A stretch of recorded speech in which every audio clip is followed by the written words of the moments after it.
Hello everyone, welcome to Rekha computer classes. पिछली video में हमने डेस्कटॉप के बारे में पढ़ा था, बट कुछ बीच में स्किप हो गई थी चीज़ें, तो हम अब कंटिन्यू करेंगे सभी वीडियोस को। तो गाइज, इस टॉपिक में हम आज की वीडियो में हम सीपीयू के बारे में बेसिक से लेके एडवांस तक सभी चीज़ों के बारे में आप पढ़ोगे, और सीपीयू के जितने भी पार्ट्स होते हैं उनके बारे में हम डिटेल में यहाँ पे डिस्कस करेंगे। सो गाइज, यह वीडियो आपके लिए बहुत ही इंपॉर्टेंट और यूजफुल होने वाला है, तो बने रहिए गाइज इस चैनल पे। और सीपीयू, तो सीपीयू के बारे में आपने सुना होगा कि सीपीयू होता क्या है। सीपीयू एक सेंट्रल प्रोसेसिंग यूनिट होती है। सी से सेंट्रल, पी से प्रोसेसिंग एंड यू से यूनिट।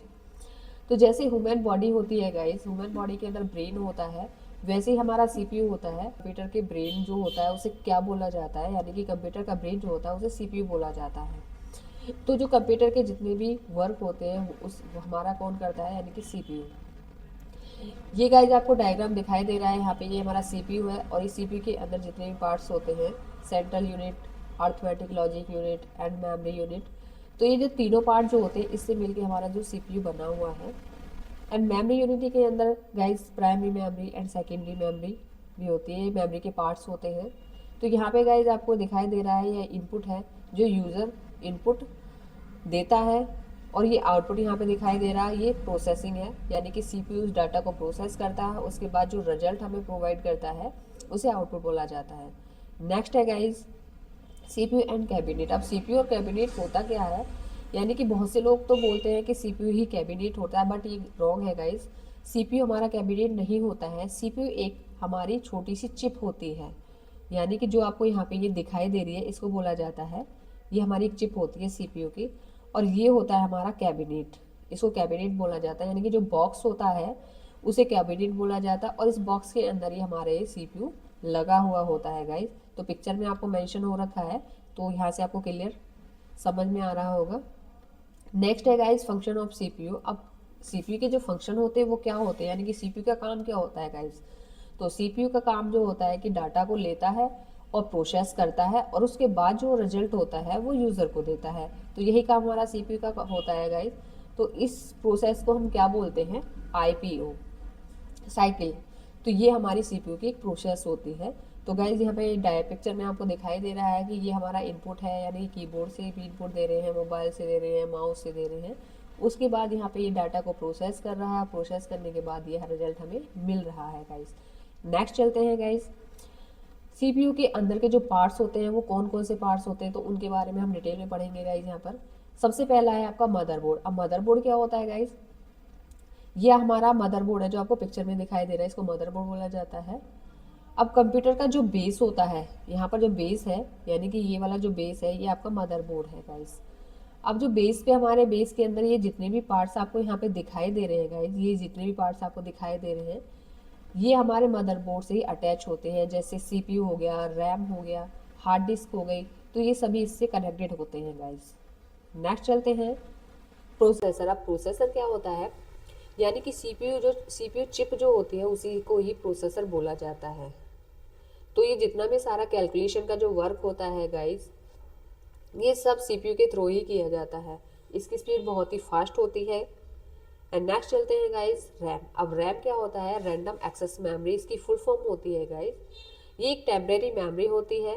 जब हम कंप्यूटर में वर्क करते हैं तो जब तक हम डाटा को सेव नहीं करते तब तक वो डाटा हमारा टेम्परेरी बेस होता है। अगर बाई चांस किसी भी कारण से लाइट चली गई या फिर आपका कंप्यूटर बंद हो गया, तो उससे होगा क्या, जितना भी वर्क आपने अपने कंप्यूटर के अंदर किया है वो सारा डिलीट हो जाएगा। तो गाइस रैम हमारी एक टेम्परेरी मेमोरी होती है। ये इस तरह की मेमोरी होती है जो आपके सीपीयू में कनेक्टेड होती है। नेक्स्ट है गाइस, सो गाइस नेक्स्ट बात करते हैं हम हार्ड डिस्क के बारे में। तो हार्ड डिस्क क्या होती है हमारी, हार्ड डिस्क होती है हमारी परमानेंट स्टोरेज होती है। अब परमानेंट स्टोरेज में इसमें हमारा जो डाटा होता है वो परमानेंटली स्टोर किया जाता है। यह विंडो और सॉफ्टवेयर की जो हमारी फाइल्स होती हैं उन्हें सेव रखती है। अब हार्ड डिस्क क्या है गाइस, हार्ड डिस्क बहुत ही स्लो होती है और बहुत ही सस्ती होती है। तो ये जितने भी पार्ट्स आपको दिखाई दे रहे हैं ये हमारी हार्ड डिस्क होती है, और इसके अंदर ये जो पार्ट्स हैं ये सारे कनेक्टेड होते हैं, ये सारे पार्ट इसके अंदर होते हैं। नेक्स्ट है गाइस आपका एसएसडी। अब एसएसडी क्या होता है, एसएसडी होता है हमारा सॉलिड स्टेट ड्राइव्स। अब सॉलिड स्टेट ड्राइव्स ये इसका फुल फॉर्म होती है। तो तो SSD एक मॉडर्न स्टोरेज डिवाइस होती है गाइज। ये हार्ड डिस्क से काफ़ी फास्ट होती है और इसका अच्छा वर्क भी होता है गाइज। तो ये आपको पिक्चर में SSD दिखाई दे रही है, ये हार्ड डिस्क होती है गाइज। तो हार्ड जो SSD होती है वो हार्ड डिस्क से अच्छी होती है। नेक्स्ट है गाइज SMPS। SMPS क्या होता है? SMPS जो होता है हमारा स्विच मोड पावर सप्लाई, यानी कि ये पावर सप्लाई करने का काम करती है। अब इसमें हमारा एक AC करंट को ये DC करंट में कन्वर्ट करने का काम करती है गाइस, जो इलेक्ट्रिसिटी पहुंचाती है। जो जितने भी पार्ट्स होते हैं हमारे CPU के अंदर, वहाँ पर इलेक्ट्रिसिटी पहुंचाने का काम हमारा SMPS का होता है। अब AC जो होता है वो अर्थमेटिक करंट अल्टरनेटिव करंट होता है, और DC जो होता है वो डायरेक्ट करंट होता है, यानी कि अल्टरनेटिव करंट से वो डायरेक्ट करंट में उसको कन्वर्ट करती है। तो यह काम हमारा SMPS का होता है। नेक्स्ट चलते हैं गाइज हम कूलिंग फैन। अब कूलिंग फैन क्या काम करता है गाइज?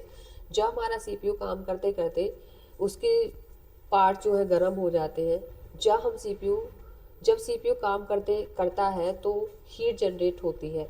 अब उसको ठंडा करने के लिए कूलिंग फैन की ज़रूरत पड़ती है गाइस। तो यह उसे ओवरहीट नहीं होने देता है। तो इस टाइप का हमारा कूलिंग जो फैन CPU के अंदर लगा हुआ होता है। नेक्स्ट है गाइस हीट सिंक। अब हीट सिंक जो होता है वो भी आपका कूलिंग फैन की तरह ही काम करता है। तो यह भी हीट को ऑब्जर्व करता है। फैन और जो हीट सिंक जो होता है दोनों मिलकर प्रोसेसर को सेफ टेम्परेचर प्रोवाइड कराते हैं। नेक्स्ट है guys optical drive. Optical drive क्या होता है? ऑप्टिकल ड्राइव जो होता है CD और DVD को रीड और राइट दोनों करने के लिए यूज़ किया जाता है गाइस। यहाँ पर रीड और राइट दोनों करता है ये हमारा CD एंड DVDs। तो इस तरह के हमारे CD और DVDs होती है, बट ये अब यूज़ में नहीं आती है। पहले इसका बहुत ज़्यादा यूज़ किया जाता था गाइस। ये हमारा पोर्ट एंड केबल। अब पोर्ट और केबल क्या होता है गाइस? जब भी हमारा जो कंप्यूटर है, हमारे कंप्यूटर के अंदर जितनी वायर्स होती हैं, माउस की है या फिर कीबोर्ड की है या फिर पोर्ट्स है या फिर इंटरनेट्स की है, तो जितने भी वायर्स हैं वो कनेक्टेड होते हैं पोर्ट से। तो ये सारे पोर्ट्स होते हैं, जितने पोर्ट्स आपको यहाँ पे दिखाई दे रहे हैं गाइस, तो इनसे सभी वायर्स को हम कनेक्ट करते हैं। तो ये हमारा बहुत ही इंपॉर्टेंट पार्ट्स है।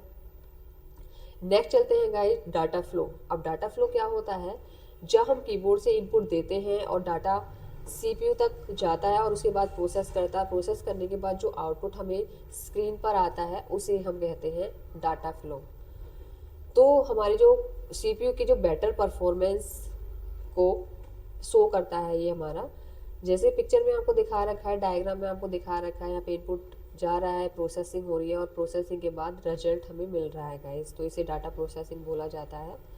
नेक्स्ट है गाइस आपका समरी। अब समरी में क्या होता है गाइस कि हमने आज CPU और उसके अंदर के पार्ट्स के बारे में जितने भी बेसिक से लेके एडवांस तक जो कुछ भी हमने समझा है, और ये सभी पार्ट्स बहुत ज़्यादा इम्पोर्टेंट है गाइज। ये CPU है पूरा, और इसमें सारे पार्ट्स आपको यहाँ पे दिखा रखे हैं, कौन सा पार्ट्स कहाँ पर अटैच होता है और कौन कौन से पार्ट्स इस पर यूज़ किए जाते हैं, किसका क्या यूज़ होता है, उस सब के बारे में हमने गाइज आज पढ़ा है इस वीडियो में। आपको अगर थोड़ी सी भी ये वीडियो हमारी पसंद आई है, थोड़ा सा भी आपको समझ आया है, अच्छी लगी है, तो आप प्लीज़ लाइक कीजिए, शेयर कीजिए, सब्सक्राइब कीजिए और बेल आइकन को दबाना ना भूलिए गाइज। नेक्स्ट पढ़ेंगे हम इनपुट डिवाइस के बारे में, तो बने रहिए आप इस चैनल पे। और आपके लिए मैंने इतनी मेहनत की है, इतना अच्छा कंटेंट यहाँ पे रेडी किया है, जिससे कि आपको अच्छे से वो चीज़ें क्लियर हो, हिंदी में समझाया है और वो चीज़ें आपको बहुत अच्छे से समझ आएंगी। सो गाइज बने रहिए and thank you so much guys for watching. Thank you.